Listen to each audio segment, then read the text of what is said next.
teda, ktoré robievajú na hodine biológie alebo na krúžku?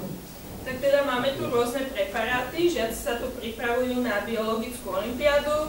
Každý rok máme minimálne 2 úspešných riešiteľov, chodievame na krajské, celoslovenské a medzinárodné kola. Úspechy sme mali aj v Kanade.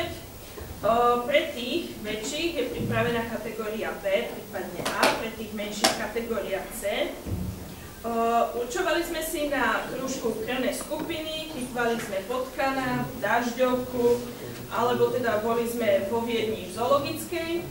Tak napríklad